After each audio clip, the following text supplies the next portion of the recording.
Good morning class. I am your Sisti teacher of class 7th. Now today we will continue the explanation of chapter number 1 of civics, which is on page number 119. Open page number 119. Now we have start our chapter from here, right?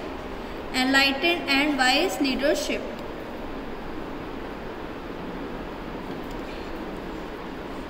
It is assumed that enlightened voters are led by wise and enlightened leadership.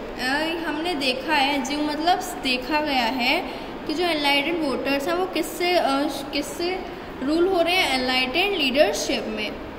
In large countries people cannot directly administer themselves. बड़ी बड़ी countries जो होती हैं उसमें खुद people जो लोग होते हैं वो डायरेक्टली खुद को एडमिनिस्टर नहीं करते हैं. They need political leaders to represent them in the legislature.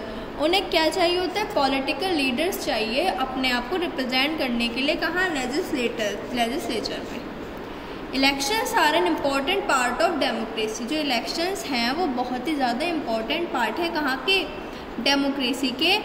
Various issues and problems are discussed by leaders in public meetings. जो परेशानियाँ होती हैं, जो इश्यूज होते हैं, प्रॉब्लम्स होती हैं, वो डिस्कस किए जाते हैं. सब एक साथ बैठते हैं. लीडरशिप जब सब एक साथ बैठते हैं तो अपने अपनी राय देते हैं. फिर पता चलता है कि अच्छा इसमें ये है, अच्छा इसमें ये है, मतलब वो प्रॉब्लम का सोल्यूशन सब एक साथ निकालते हैं. If vice educated एनलाइटेड leaders from the government the country will have an efficient democratic government. अगर जो लीडर्स होंगे वो अच्छे होंगे, समझदार होंगे, तो हमारी कंट्री को रन करने में भी आसानी होगी, कुछ परेशानी नहीं होगी. Now found public opinion. Democratic is based on public opinion. जो डेमोक्रेसी गवर्नमेंट है वो किस पर बेस्ड है? पब्लिक ओपिनियन, मतलब लोगों की राय पर बेस्ड है. It can not public opinion, लेकिन वो पब्लिक ओपिनियन नहीं है. All the same time public opinion molds the working of democratic government. If sound public is formulated and properly expressed, then the government cannot ignore or harm rights of people. अगर ये जो कह रहे हैं कि जो लोगों की राय है, अगर लोगों की राय है तो ये कंट्री में इग्नोर क्यों किया जा रहा है? और लोगों को, छोटी कास्ट को, छोटी जातियों को क्यों इग्नोर किया जा रहा है? क्यों हार्म किया जा रहा है? अगर हम कह रहे हैं कि ये पब्लिक ओपिनियन पे बेस्ड है डेमोक्रेसी, ठीक है. If a government wants to retain power and win the new next election, अगर गवर्नमेंट को पावर जीतनी है और नेक्स्ट इलेक्शन भी जीतना है, it has to give due respect to public opinion. तो उन्हें क्या करना पड़ेगा? रिस्पेक्ट देनी पड़ेगी, तभी वो उनके तरफ आकर्षित होंगे, तभी तो उन्हें वोट देंगे. जब आप उनकी हेल्प ही नहीं करोगे, आप उनका सपोर्ट ही नहीं करोगे, तो आपको वोट कौन देगा? ठीक है. But what is public opinion? लेकिन पब्लिक ओपिनियन है क्या? Wishes of the people on any issue और problem may be described as public opinion. लोगों की इच्छाएं, लोग चाहते क्या है, उनको प्रॉब्लम्स को सॉल्यूशन निकालना, वो है हमारा public opinion. But at times even a majority of people, लेकिन कभी कभी क्या होता है, but at times even a majority में express an opinion which may be in the interest of entire community. कभी कभी ये होता है कि मेजोरिटी मतलब ज़्यादातर जो लोग चाहते हैं, मेजोरिटी क्या बताता है कि जो पूरी कम्युनिटी का, पूरे ग्रुप का इंटरेस्ट बताता है कि जब वो जिसको एक्सप्रेस करते हैं. Thus wishes of the people on matters of public concern are called public opinions. वही विशेष जो लोगों के द्वारा पब्लिक कंसर्न में बताई जाती हैं, जो वो बताते हैं, उसी को क्या कहते हैं? Public opinion. जैसे इस पिक्चर में है, सब लोग बैठे हैं, सब लोग अपने अपने ओपिनियन दे रहे हैं, अपनी अपनी राय दे रहे हैं कि मुझे ऐसे नहीं ऐसे करना चाहिए, कि हमें ऐसा नहीं ऐसे करना चाहिए, कि ऐसे तो कुछ नहीं हो रहा, ये हो रहा है. तो ये सब क्या है? Public opinion. ठीक है. Now come to next page, page number 120. Systems of government that exist in the world today. अब जो गवर्नमेंट में जो सिस्टम्स चल रहे हैं वो हम पढ़ेंगे उनके बारे में. पहला है monarchy. Monarchy in the normal way हम कहते हैं मुनार्की को कि राजा का बेटा ही राजा बनेगा और कोई नहीं बनेगा। लेकिन आज के ज़माने में क्या है, डेमोक्रेसी है। डेमोक्रेसी में क्या है, डेमोक्रेसी में जो लोग चाहते हैं कि ये राजा बने या फिर ये हमारी कंट्री को रूल करे, वो तो लोग अपने हिसाब से ही अपने रिप्रेजेंटेटिव को इलेक्ट करते हैं और जो जीतता है वो क्या बनता है, वो रूलर बनता है। तो मतलब राइट है सबके पास। लेकिन मोनार्की में क्या था, मोनार्की में चाहे राजा हो चाहे रानी हो, उसका बेटा या बेटी ही राजा या रानी बनेगा, अदरवाइज कोई और नहीं बनेगा। ऐसे कुछ कुछ जगह पे होता है कि जो वोट तो नहीं, लेकिन सिर्फ आर्मी के लोग ही सजेस्ट करते थे कि ये हमारा राजा बनेगा या फिर ये हमारा प्राइम मिनिस्टर प्रेसिडेंट बनेगा। ये चीज़ अभी भी पाकिस्तान में होती है। तो ये क्या था, ये था मोनार्की। डिक्टेटरशिप में क्या है, dictators come to power by force. जो डिक्टेटर्स होते हैं वो एक साथ आते हैं अपनी फोर्स को लेके। They remain in power as long as force can retain them. वो the whole authority of government is vested in the single individual. पूरे गवर्नमेंट की पूरी अथॉरिटी एक सिंगल इंडिविजुअल के पास होती है। He is answerable only to himself. During the 20th century dictators come into existence after the first world war. 20th century में क्या हुआ था, डिक्टेटर्स जो थे, रूलर्स जो थे, वो एक साथ आए एक फर्स्ट वर्ल्ड वॉर के बाद। Under despair the people of the country voted a person who had a definite program of action and promised to take the people out of their misery। उसमें क्या था, जो रूलर्स, उस dictator ने क्या वादा किया लोगों से कि ये जो लोगों के साथ परेशानियां हैं ये सब मैं ख़त्म कर दूंगा, आप लोग मुझे वोट दीजिए, ठीक है, उन लोगों को उन परेशानियों से निकाल दूंगा। ऐसे ही नॉर्मली भी जब वोटिंग का टाइम आता है तो लोग वादे करते हैं, लेकिन फिर बाद में कुछ नहीं हो पाता। अभी भी देखिए कोरोना के टाइम पे बड़ी परेशानी चल रही है, ऑक्सीजन सिलेंडर्स नहीं है, लोग मर रहे हैं, बहुत ही बुरा हाल है इंडिया का स्पेशली। चलो come to the chapter.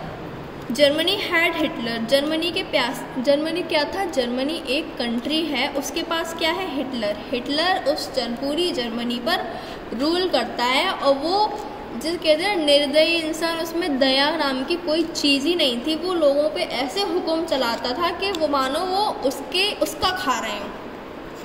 Other countries were dictator emerged into included. जहाँ जहाँ डिक्टेटरशिप थी वहाँ के वो कौन सी कंट्रीज है, Bulgaria, China, Russia, Turkey, Portugal, Hungary, Australia, Italy, ठीक है।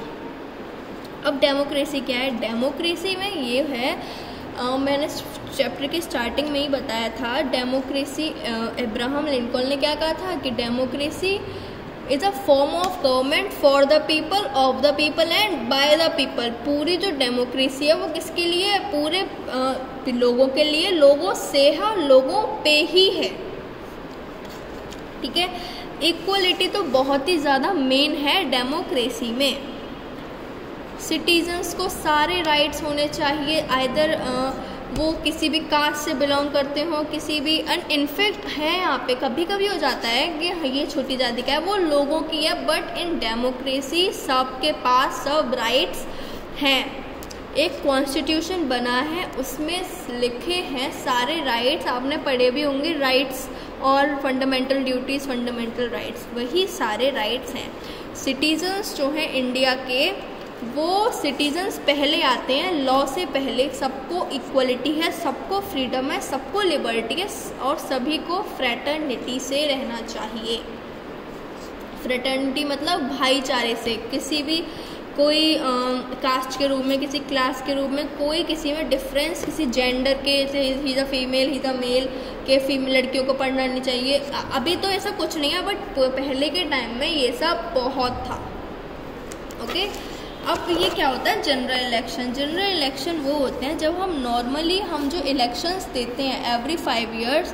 अब हमने दिया था आई थिंक 2019 में दिया था हमने इलेक्शन।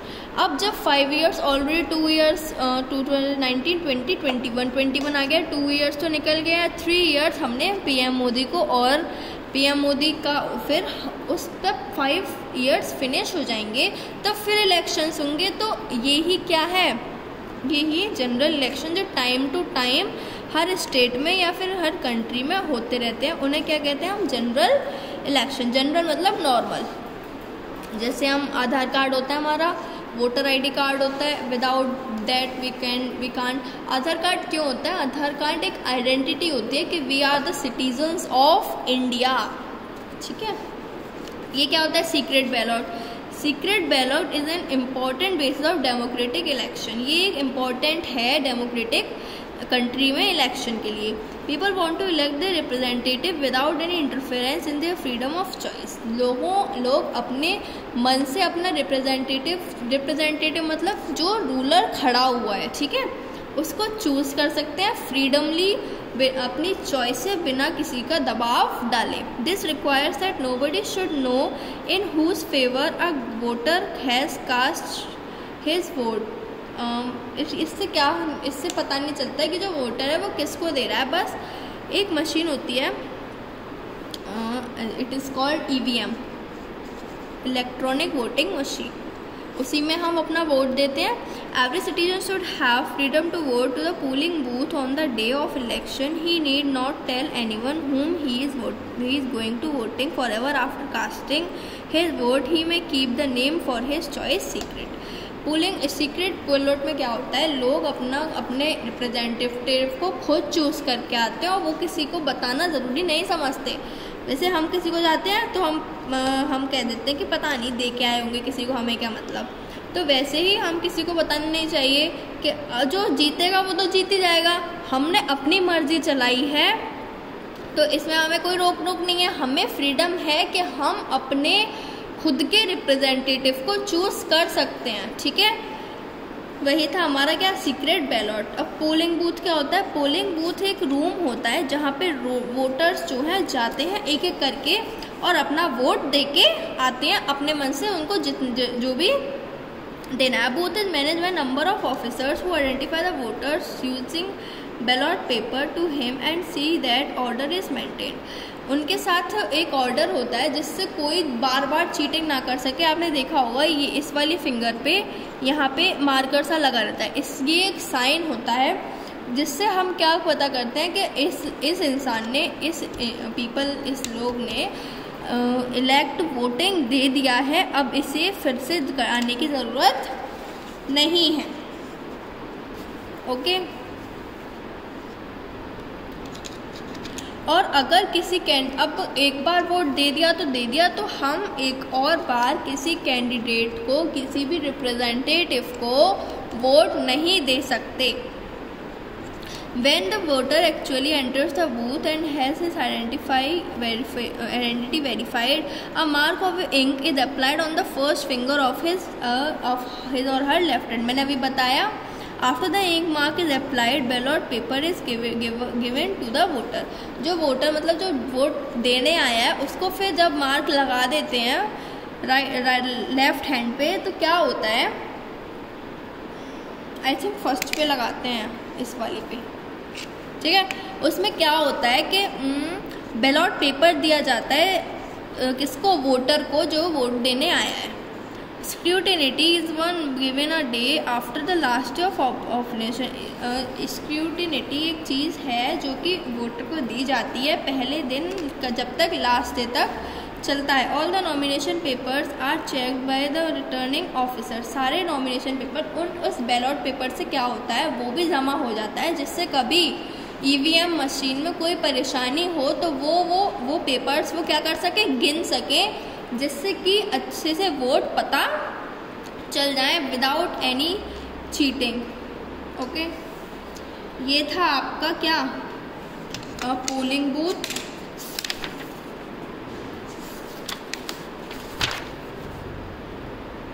ये और पढ़ लेते हैं पॉलिटिकल पार्टीज क्या होती हैं। A political party is a voluntary association of people who hold similar views on national issues. Political party एक वॉलेंट्री एसोसिएशन होती है, एक ग्रुप ऑफ पीपल होता है लोगों का, जिसमें सब लोग एक साथ पूरी कंट्री के नेशनल इश्यूज़ को सॉल्व आउट करते हैं। इट इज़ एन एसोसिएशन, एक एसोसिएशन है क्योंकि it is well knit and properly organise group of person, क्योंकि वो बंधी हुई है एक समझदार, एक proper organise group of person से। इट इज़ वॉलेंट्री, वो वॉलेंट्री है क्योंकि no person can be compelled to join a political party, किसी भी इंसान को परेशान नहीं किया जाता पॉलिटिकल पार्टी के ज्वाइन करने के लिए। सिटीजन्स खुद अपना citizens have the freedom to decide whether they want to become member of any party or not. Citizen को खुद के पास राइट है, फ्रीडम है कि वो किसी पार्टी का लीडर बनना चाहता है या नहीं। If they do not, if they want to, they decide which of the party they wish to join। अगर वो चाहता है तो उसके पास ये भी राइट है कि वो किस पार्टी को ज्वाइन करना चाहता है। You have your own views about problems of the country, आपके खुद के अलग अलग व्यूज़ हैं कंट्री की प्रॉब्लम के लिए। You will naturally like to join or support a party whose views are similar to your views. आप उस पार्टी को ज्वाइन कर सकते हो जो उस पार्टी के व्यूज, मतलब जो जिस पार्टी का देखने का नज़रिया आपके नज़रिए से मैच करे, आप उसको ज्वाइन कर सकते हो। But every voluntary associated can not be called a political party, लेकिन हर वॉलंटरी एसोसिएशन एक पॉलिटिकल पार्टी नहीं कहलाती है। ये दोनों पेजेस बचे हैं, पेज नंबर 122 एंड 123, ये हम नेक्स्ट पार्ट में एक्सप्लेन करेंगे, फिर हम इसके एक्सरसाइजेस करेंगे। अब आपको ये अच्छे से समझना है चैप्टर पार्ट ए और पार्ट बी इसके, ठीक है class? Okay class, thank you and have a nice day, good bye.